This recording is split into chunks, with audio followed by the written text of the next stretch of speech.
Қайырлы түн. Бүгінгі тақырып жақсылық пен жамандық не болмайтын болса зұлымдық. Добро и зло дейді ғой. Көбінекей адамдарды қарасында жақсылықты Құдай жаратса, жамандықты Құдай неге жаратты? Оны жаратқан Құдай сонда жақсы Құдай ма деген сұрақтар көп болады. Негізі осы жерде бір тоқтала кететін нәрсе, мынау білімі жоқ адамдар өзі жауап бере алмай қалған сұраққа, оны шайтани сұрақ. Мысалы үшін жаңағы бір не бар ғой, мысалы үшін Алла өзі көтере алмайтын тас жарата ма, жаратпай ма десе, оған жауабы бұл шайтани сұрақ, оған жауап жоқ дейді. Жоқ, неге? Әр нәрсенің жауабы бар. Алла деген Құдай, ол жоғарғы сананың иесі. Сондықтан әр нәрсені қалауынша жаратады, істейді. Ал енді жаңағындай өзі көтере алмайтындай тас істеу үшін ақымақ болу керек. Ол ақымақ Құдай болу керек. Алла ақымақ Құдай емес. Сондықтан ол ақымақтықты істемейді де. Міне сіздерге соның жауабын мысал үшін. Ал бірақ егер де сіз жауап бермей, жаңа шайтани сұрақты жауап бермесеңіз, ол сіздің біліміңіздің әлсіздігін білдіреді. Енді бұл туралы көптеген нелер бар. Енді соның бірі жаңағындай өзі рақымды Құдай болса, ол жамандық неге жаратты деген бір сұрақтар болады. Негізінде рухани дүниеде оны негізі білулеріңіз керек. Мен қанша айтамын, бірақ ешқайсыңыз ескермейсіздер. Оны жаратылыс дейді. Рухани дүниені, материальный дүниені, оны жаратылды деп айтпайды. Ол жасалған дейді. Ол жасалған. Түсінесіздер ме? Созданный мир и творенный мир. Сондықтан дағы жаңағындай жаратылған дүниеде жамандық жоқ. Мүлде рухани әлем жамандық не екенін білмейді. Мысалы үшін ата мен Хауана сол жаңағы жаратылған рухани дүниеде өмір сүргендер жұмақта. Жаңағы алманы жегенінше соны жамандық не екенін білген жоқ. Тек қана жақсылықты білді. Өзі қағида былай. Залым әлем рухтар жақсылық не екенін білмейді. Олар не істесе тек жамандық істейді. Ал рухани әлем, олар жамандық білмейді. Олар не істесе тек жаңағындай жақсылық қана істейді. Ендігі жерде жаңағындай рухани әлемде жамандықты да жақсылықты да біліп қойған адам енді жаңағы өмір ағашынан барып несін жесе мәңгілік өтіп кетер еді. Енді олай болатын болса, жақсылық пен жаманның бар екендігін адам айқындап алды. Вероломно дейді, мысалы үшін жаңағы қатаң тыйым салынған нәрсе болса да жаңағындай тәртіпті бұзып. Сондықтан Алла жер бетінде онда ақыры білген екенсің, онда бардағы көр. Жамандықтың не екенін біл, жақсылықтың не екенін біл. Сосын егер де қайтып келгің келсе жұмаққа, соны нақтылы біле тұрып, бас тартып, жамандықты мүлде өзіңе жолатпайтындай қайтып келуің керек. Айтпайтын болса, ол рухани әлемде жақсылықпен де жамандықпен де жүру деген жоқ. Онда тек жақсылық қана бар. Сондықтан жақсылыққа қайтып бару үшін жамандықтың екенін біліп қойды ғой адам ата мен Хауаны. Бірақ оның іс жүзінде, на практике біліп, жаңағыдай өз басынан өткізіп, әбден жігеріп, сондай неге қайту керек еді. Қайтарым жұмаққа қайту керек. Сондықтан бұл жерде мен сіздерге айтайын дегенім, жақсылық пен жамандықтың несі осында жатыр.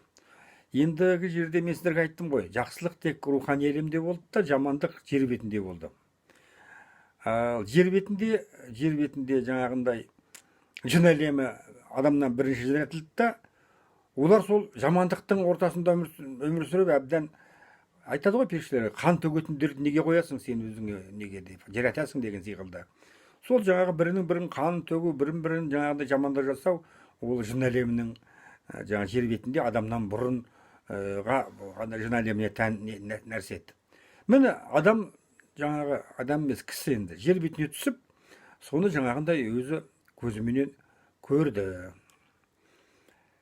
Сондықтан дағы басты біздің мақсатымыз жаманнан жеріп жақсылыққа жету. Ол үшін өз маңдайыңмен, маңдай теріңмен жамандықтың не екенін көруің керек.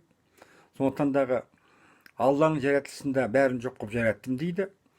Бірақ жамандыққа адамды жуытам деп ойланбаған нәрсе өзі адам жаңағыдай вероломно, ешқандай рұқсатсыз соны біліп қойғаннан кейін біз жер бетіне түсіп өз практикамызда, өз немізде жаңағыдай соны көруге тиісті едік. Сондықтан дағы мысал үшін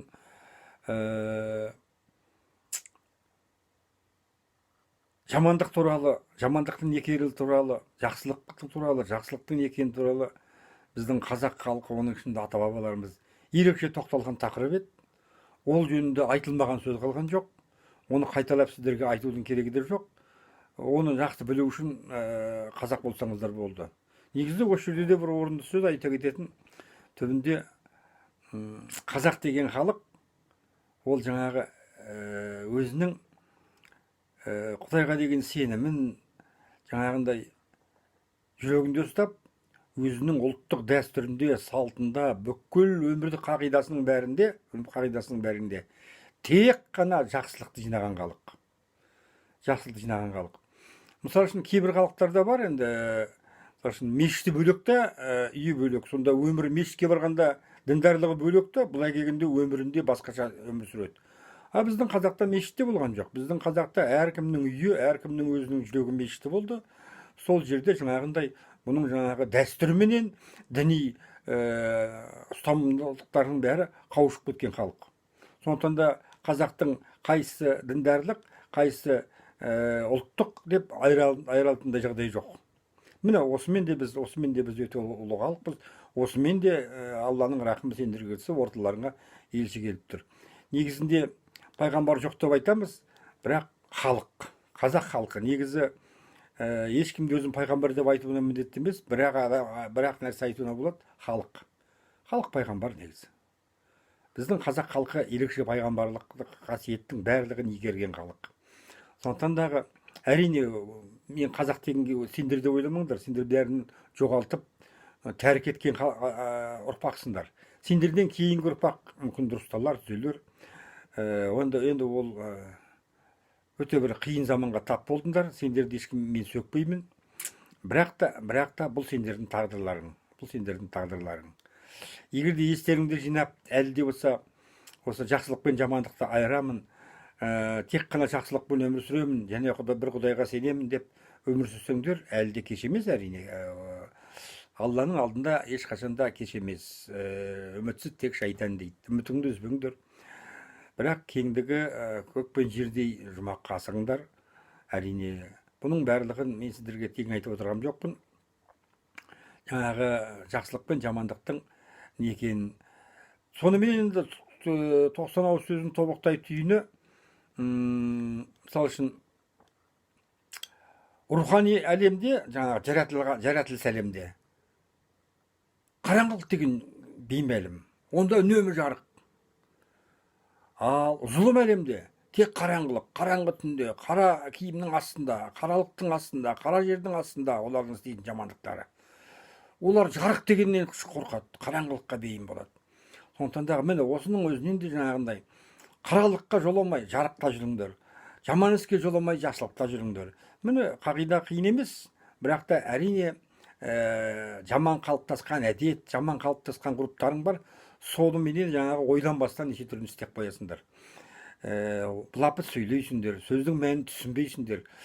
Ащы мен тұщы екеуі бірдей деген сөзді бір тамаққа, алдыңа келген бір тамаққа ащы, тұщы деген сөздің бәрін қоса бересіңдер. Ащы тамақ ащы да керек, тұщы тамақ тұщы да керек. Мінекей сол секілді жаңағындай жарықтың адамы болсаңдар, қараңғылықтан қашыңдар. Қараңғылықтың адамы боламыз десеңдер, онда қараңғы түнекке қарай бет алыңдар. Сондықтан дағы жақсылыққа жетем десеңдер, тек өздерің жақсылық істеңдер. Бұның барлығы сендерге мәлім нәрсе, бірақ та немқұрайдылық. Немқұрайдылық, қойш, жарайды, көрерміз. өз басыма келсе көрерім деген әңгіме, бірақ та уақыттарың аз қалды. Ақ пен қараны, жақсылық пен жаманды айыру керек.